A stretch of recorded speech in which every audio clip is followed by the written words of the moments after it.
I'm about to show you a £12.5 million home here in Notting Hill, owned by an LA music mogul. Stay tuned.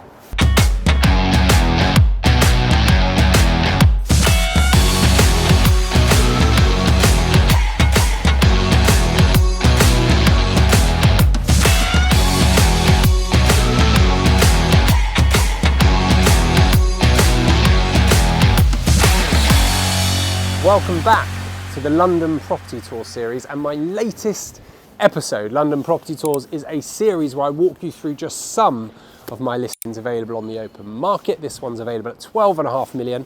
It's on Powys Mews, which is an old Victorian cobbled mews. It's located very close to Westbourne Grove, so you've got all of your fantastic offerings there, such as Dalesford's Organic, Granger & Co, Soho Home, boutique offerings too, Notting Hill Bookshop, made famous by probably the best British film ever. Lots of great schooling options, both private and state. Green open space, Hyde Park, Kensington Gardens, airport access, really easy up the A40.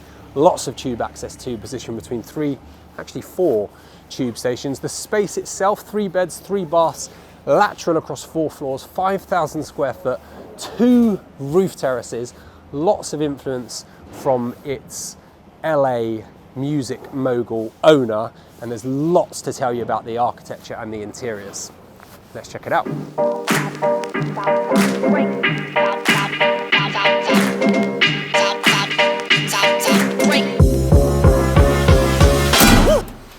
I love the contrasts already, from a Victorian cobbled mews in Notting Hill into something that you wouldn't even know is here.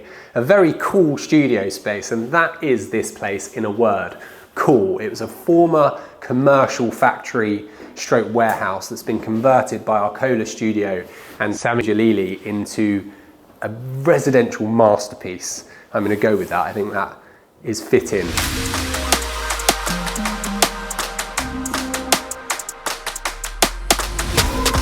The building we inherited was architecturally interesting but very cold. It had been the office and apartment of Ross Lovegrove, quite a well-known industrial designer, and it really needed a lot of warming up. So we were tasked with domesticating the space, reworking the layout to make it a livable family home, but also somewhere that could be used for entertaining, for work, and that different parts of it could be very private from each other. And in terms of making an impact immediately, this hall and entranceway has a mid-century LA club feel, right? It's like the entrance to a club. You've got a roulette table and lamp here. Everything in this place is bespoke, including all of the joinery you see on the entranceway. The flooring as you come in and continues through most of this floor is poured concrete. So again, in terms of contrast, you'll see as we walk through, there's contemporary, there's brutalist, there's industrial. The architects have done a fabulous job in blending all of those styles and still making it feel like a home. So the entrance from the mews is this side. As we continue through, you've got a big long hallway that leads you through to a second entrance, which is from Powys Terrace. So you have entrances both sides. The mews was obviously at one point the original entrance for the carriages back in Victorian times, and it might make sense to mention the lighting here, which again is bespoke, completely controllable from pretty much every room to set your mood in terms of the lighting. And this, in this particular hallway, is all artificial. Fantastic job in terms of the lighting. But let's head back and take a look at, I was going to say my favourite space, one of my favourite spaces, the kitchen and dining area.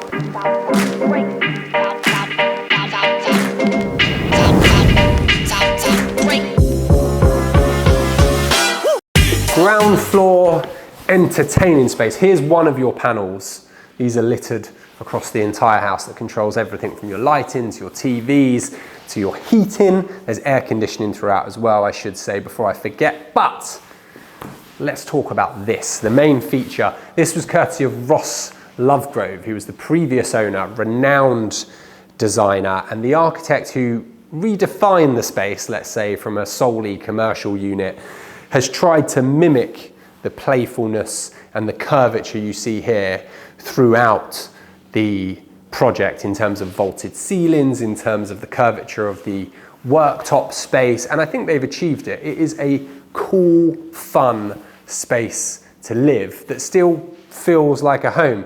You can see beneath me you've got the poured concrete flooring that continues from the hallway.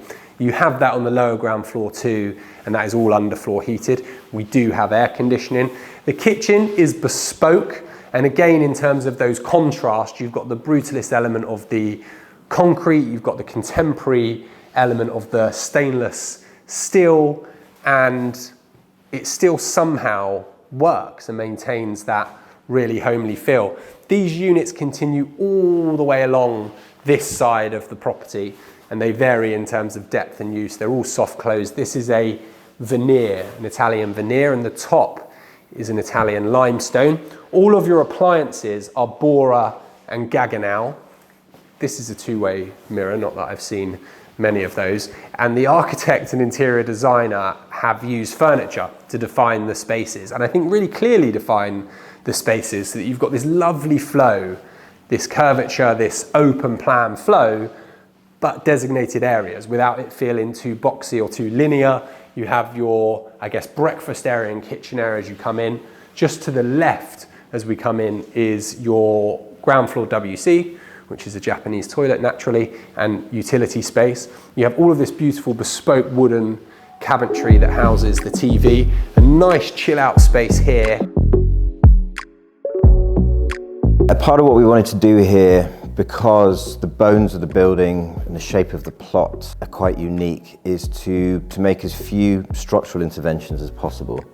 So we've used bespoke cabinetry in these quite kind of grand volumes to create rooms rather than putting walls up.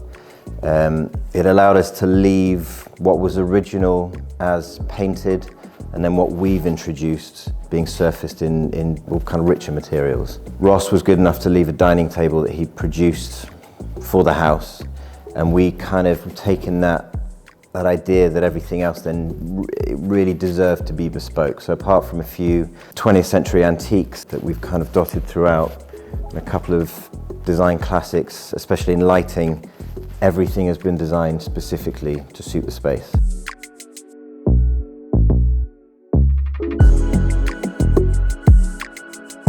And then to the back, we have the dining area. There is glass flooring. You can see straight through to the lower ground floor, really helpful with light. But again, as we saw in the hallway, this is all artificial light this side. You get plenty of light, natural light from the mews here and from the back of the terrace, but I am so impressed by the use of artificial light in certain elements of this home. The areas of the home that are naturally typically darker feel completely flooded with natural light just by using clever lighting design. Shall we go downstairs? I think we should, because I love this lower ground floor. So we aim to give each level a very distinct feel whilst carrying on as much material continuity as we could. There were elements of Ross's design that we wanted to retain and work with, especially the use of raw aluminium, some much more unusual kind of space age materials, like the aerated aluminium used in the basement, acrylics, and a lot of stainless steel. But we paired that with kind of rich, quite luxurious mohairs and velvets. We've used a lot of wood veneer as well. Welcome to the lower ground floor. Again, that staircase central to the space, bringing you down right in the middle of this lower ground floor. The poured concrete continues, as I mentioned above, again underfloor heated, trimless spotlights. We have the glass ceiling, or it was floor from above, to allow the light through, and again that brilliant use of artificial light on the back wall. What about this? This is his record or LP collection.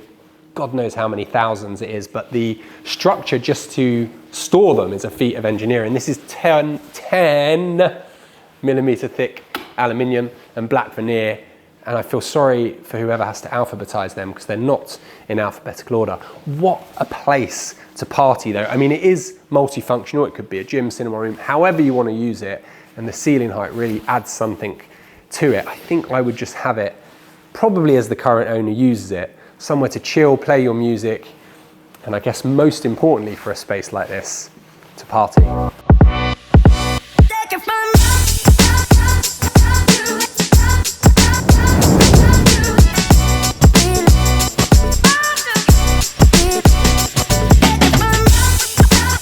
The first floor features 2 bedrooms, 2 bathrooms and a utility space, and here we can really see the interior architect's focus on earthy tones to create a calming space.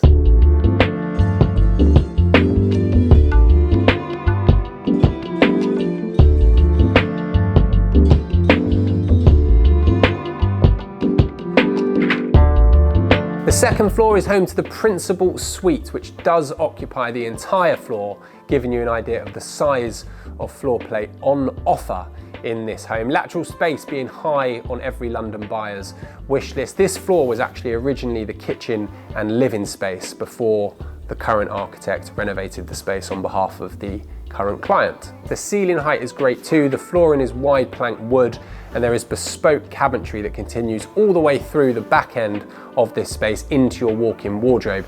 The ensuite bathroom is finished in terrazzo, so again, an eye on sustainability. There are double sinks, a Japanese toilet, and a separate shower. All of the windows stay true to the original form of the building, being industrial, factory and warehouse in style, and they're double glazed and treble glazed.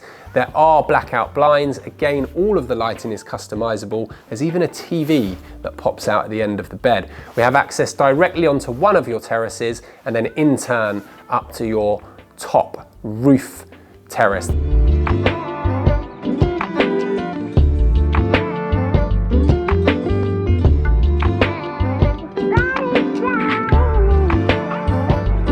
And that is it. Thanks for joining me for the latest episode of London Property Tours here in Notting Hill. The property is available now at £12.5 million.